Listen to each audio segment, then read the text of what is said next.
नमस्कार साथियों, आज हम अध्ययन करने वाले हैं घात क्या होती है, घातांक किसे कहते हैं और घातांक के कौन कौन से नियम हैं। तो सबसे पहले तो हम देखते हैं कि घात कहते किसे हैं। जैसे हम एक उदाहरण लेके देखते हैं, ये x है तो x गुणा x और यह संख्या चली जाती कहाँ तक है, n तक। तो इससे अगर हमें घात के रूप में लिखना है तो हम कैसे लिखेंगे, x की घात n। इस n है ये घात के रूप में लगा हुआ है कि n का मतलब है कोई नंबर है कि जितनी बार हमने x को गुणा किया है। जैसे इसका दूसरा रूप लिखते हैं x गुणा x गुणा x गुणा x।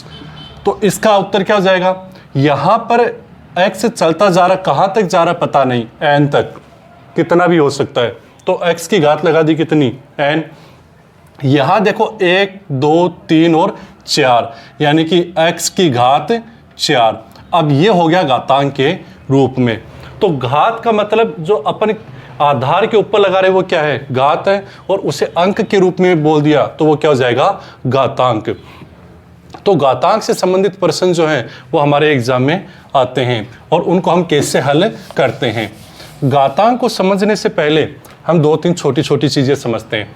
पहली बात तो कोई भी संख्या हो उसके ऊपर घात के रूप में हमेशा 1 होता है, लेकिन वो दिखाया नहीं जाता।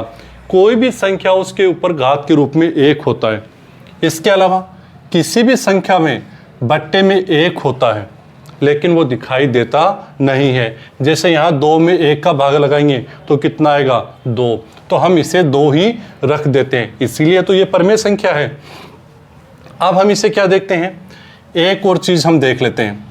जैसे अपने पास में लिखा हुआ है x plus x plus x plus x, और दूसरा लिखा हुआ है x गुणा x गुणा x गुणा x।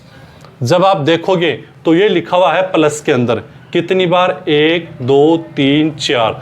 तो इसका जो हम लिखेंगे वो लिखेंगे 4x। यहाँ ध्यान से समझने लायक है, क्या लिखेंगे, 4x। और यहाँ देखेंगे तो x कितनी बार है, 1 2 3 और 4। तो यहाँ लिखा जाएगा x की घात 4।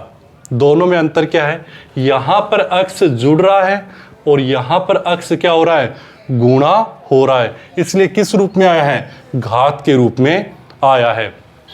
अब हम जानते हैं घातांक के नियमों के बारे में एक एक करके। सबसे पहला घातांक का नियम, अगर कोई संख्या है a, जैसे a संख्या मान लो 3 है और इसके ऊपर घात लगी है m, ये मान लिया कि इसके ऊपर घात लगी है 2, फिर ये गुणा हो रखी है और फिर दूसरी संख्या भी a ही है, यानी दोनों का आधार क्या है, समान है, और इसके ऊपर घात लगी है n, यानी इसके समान नहीं है, इससे क्या है, अलग। तो इसका जो होगा वो क्या होगा, a की घात m प्लस n, यानी 3 की घात 2 प्लस 3। ध्यान रहे, ये होता है आधार, ये होती है घात। जब दोनों के आधार समान है, संख्या गुणा हो रही है, तो घात क्या हो जाती हैं, जुड़ जाती हैं। क्यों जुड़ती हैं वो देखो, 3 की घात 2 यानी 3 गुणा 3, 2 बार लिख दिया, फिर गुणा 3 की घात 3, 3 को कितनी बार लिखना है, 3 बार, 1 2 और 3। अब इन सबको देखो, 1 2 3 4 और 5, यानी 3 की घात 5। इसको करके देख लो तो 3 की घात 5। तो लंबा नहीं करना पड़े, इसलिए हमें क्या है, जब आधार तो समान है और घात अलग अलग हैं तो आधार तो रह जाएगा समान और घातें आपस में क्या हो जाती हैं, जुड़ जाती हैं। तो ये तो है पहला नियम। जब आधार समान है, घात अलग अलग है और गुणा हो रही हैं तो घातें जुड़ जाती हैं। अब देखते हैं दूसरा नियम। दूसरा नियम कहता है कोई आधार है, संख्या है, उसकी घात m है, फिर उसमें भाग लग रहा है, किसका, संख्या वैसी है लेकिन इस बार घात क्या है, अलग। तो अपन लिख देते हैं अलग, घात अलग अलग है, भाग हो रहा है, तो इसको कैसे लिखेंगे, 3 5 और माइनस में 3, यह हम लिखेंगे तो उत्तर कितना आ जाएगा, 3 की घात 2। यह कैसे आता है, आधार समान है, भाग हो रहा है, तो घातें घटती हैं। घातें क्या हो रही हैं? घटती हैं। क्यों घटती हैं? देखो, इसको भाग रूप में लिखेंगे 3 की घात 5 बट्टे में 3 की घात 3। इसको खोल करके रख दो, विस्तारित रूप में लिख दो 3 गुणा 3 गुणा 3 गुणा 3 और गुणा 3 बट्टे में लिख दो 3 गुणा 3 गुणा 3 3 बार। एक से एक कैंसिल, दूसरे से दूसरा कैंसिल, तीसरे से तीसरा कैंसिल। क्या बचा? 3 गुणा 3 यानी 3 की घात 2। तो 3 की घात 2। तो इसको अगर हम फॉर्मूले से करते हैं, घातांक के नियम से करते हैं, तो सीधा कर सकते हैं। जब आधार समान है, घात अलग अलग है और भाग है, तो घात क्या हो जाएगी? घट जाती है। तीसरा नियम देखते हैं। तीसरा नियम कहता है अगर किसी संख्या की घात m है और उसकी कोष्टक लगा करके ऊपर घात क्या है? n, दोनों घातें अलग अलग है, तो उसका मान क्या हो जाएगा? दोनों घातें आपस में क्या हो जाती हैं? गुणा हो जाती हैं। कोष्टक है तो क्या हो जाती हैं? गुणा। तो कितना हो जाएगा? 3 की घात 6। ये कैसे होता है? देखो, 3 की घात 3 ये 2 बार है। 3 की घात 3 गुणा 3 की घात 3 2 बार है। अब इसको लिख लो 3 की घात 3 तो 1 2 और 3, फिर वापस 3 की घात 3 तो 1 2 और 3। देखो टोटल कितना हो गया? 1 2 3 4 5 और 6 यानी 3 की घात 6 और ये भी 3 की घात 6। तो अगर अपन नियम के आधार पे करते हैं तो जब आधार समान है और घात फिर कोष्टक लगा के इसके ऊपर घात लगाए, इसका मतलब 3 की घात 3 कितनी बार है? 2 बार है। जब 2 बार लिखेंगे तो घातें आपस में क्या हो जाती हैं? गुणा हो जाती हैं। अब अगला नियम देखते हैं। अगला नियम कहता है कोई संख्या है, उसकी घात कितनी है? m है। दूसरा, इस बार आधार अलग है। आधार अलग है तो मान लो 2 है और उसकी घात कितनी है? इस बार घात समान है और संख्या क्या है? अलग अलग। तो उसका उत्तर कैसे हो जाएगा? दोनों संख्याओं को तो क्या कर दो? गुणा और उसका आधार जो घात है उसको लिख दो एक साथ। तो 3 दूनी 6 की घात 2। ये कैसे होता है? देखो, इसका मतलब है 3 की घात 2, तो 3 को कितनी बार लिखना है? 2 बार। 3 गुणा 3। 2 को कितनी बार लिखना है? 2 बार। तो 2 गुणा 2। अब कैसे लिखेंगे? 3 2 से गुणा रहे, 3 2 से गुणा रहे, तो 3 गुणा 2, फिर 3 गुणा 2 कितनी बार आ गया? 2 बार। तो 3 गुणा 2 कितनी बार? 3 दूनी 6, 3 दूनी 6 यानी 6 गुणा 6। तो 6 की घात कितनी आ गई? 2। तो आ जाएगी 6 की घात 2। तो इसमें हम क्या करेंगे? जब आधार अलग अलग है और घात समान है तो आधार को गुणा कर दो और घात को उसके ऊपर लिख देते हैं। अगला सवाल, अगला नियम क्या है कि अगर कोई भी संख्या है, कोई भी संख्या और उसकी घात अगर 0 है, ध्यान रहे किसी भी संख्या की घात अगर 0 है तो उसका मान हमेशा 1 होगा। उसका मान कितना होगा? हमेशा 1। और एग्जाम में बहुत बार ऐसा प्रश्न पूछा जाता है, जैसे मैं आपके सामने लिखता हूँ, कोष्टक होता है, उस कोष्टक में लिखा होता है 4 की घात -1 गुणा 3 की घात 2 भाग 2 की घात 3, कुछ भी लिखा हो सकता है, और इस सब के ऊपर घात कितनी लगा देगा? 0।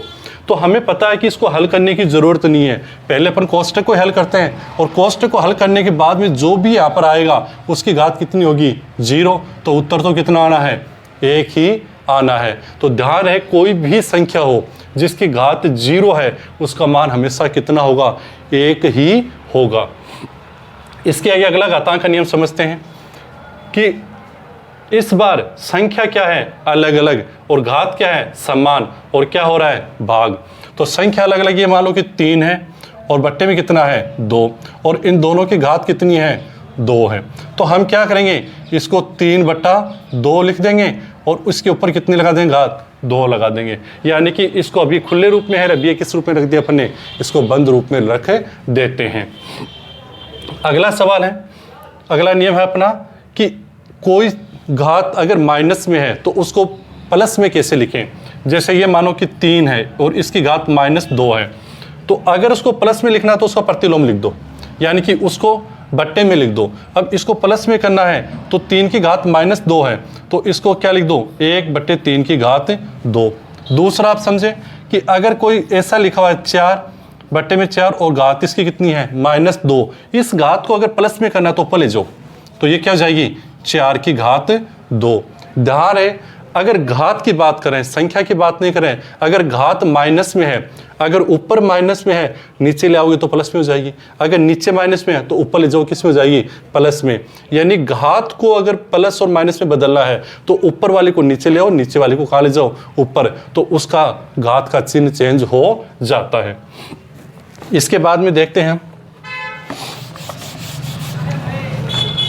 अगर कोई संख्या है, जैसे कोई संख्या है और उसके ऊपर घात लगी है सम संख्या में, और वो संख्या अंदर माइनस में है, माइनस में यहाँ पर 1 भी हो सकता है, 5 भी हो सकता है, 10 भी हो सकता है, 1000 भी हो सकता है, कुछ भी हो, लेकिन घात जो लगी है वो सम संख्या में लगी हुई है, 2, 4, 6, 8, 10, तो उसका मान हमेशा पॉजिटिव आएगा।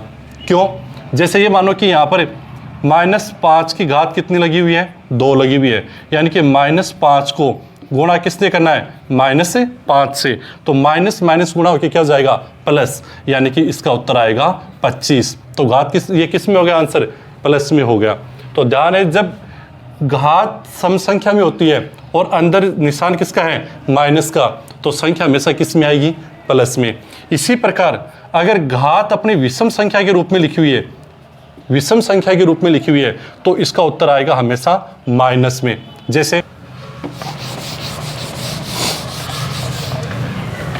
अगर हम प्लस की संख्या को गुणा करते हैं प्लस की संख्या से, तो हमारा उत्तर किस में आएगा, प्लस में ही आएगा। इसी प्रकार हम माइनस की संख्या को गुणा करते हैं माइनस की संख्या से, तो हमारा उत्तर किस में आएगा, प्लस में आएगा। अगर हम गुणा करते हैं प्लस की संख्या को माइनस की संख्या से, तो हमारा उत्तर किस में आएगा, माइनस में आएगा। इसी प्रकार हम गुणा करते हैं माइनस की संख्या को किससे, प्लस की संख्या से, तो हमारा उत्तर किस में आएगा, माइनस में आएगा।